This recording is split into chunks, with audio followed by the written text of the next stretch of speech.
In an attempt to save water, we have changed our cropping patterns.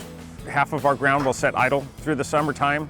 We will grow a sorghum in place of a corn crop, which will be a reduction of water needs.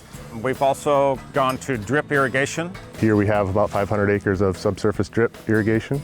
So this allows us to conserve a lot of water and still get the yields that we're getting on the other parts of the ranch, even sometimes better yields on a lot less water. So in our subsurface drip system, we're able to use our reservoir with fresh water, and we have a pipeline that comes directly from our lagoon where we can blend those two together with the effluent water and the fresh water, kind of creating what the filters can handle at that point in terms of filtering that effluent water, but while also getting the benefits of that nitrogen from that lagoon.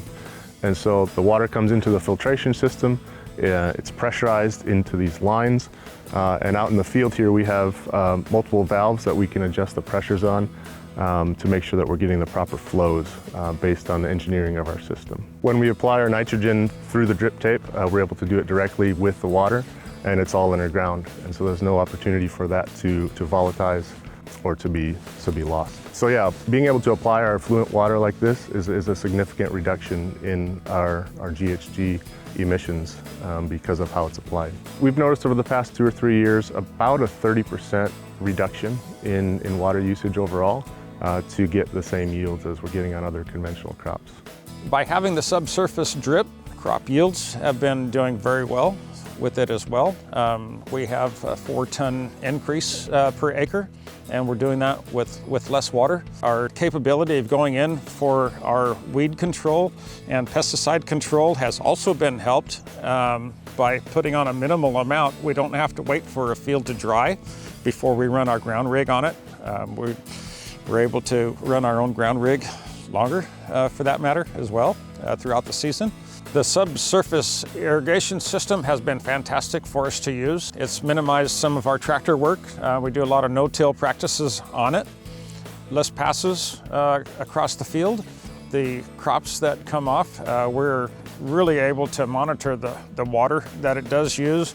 It's got a series of stations that actually monitor the ground moisture that's there.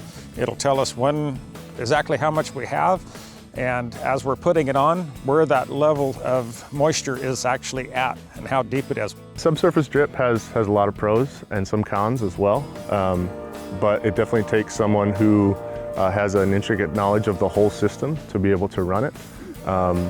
It is definitely more efficient in terms of hours of labor, in terms of irrigating, when I can start it from my phone or my computer and monitor and schedule those irrigations, as opposed to having an irrigator or two running and changing valves like we would in flood irrigation. Subsurface drip is certainly a large investment up front to input. However, we do see the benefits of it in terms of the yields we're getting and the savings we're getting on water as we apply it. Thankfully, there are a lot of grant opportunities out there through the USDA and their EQIP program that can help with some of that upfront cost.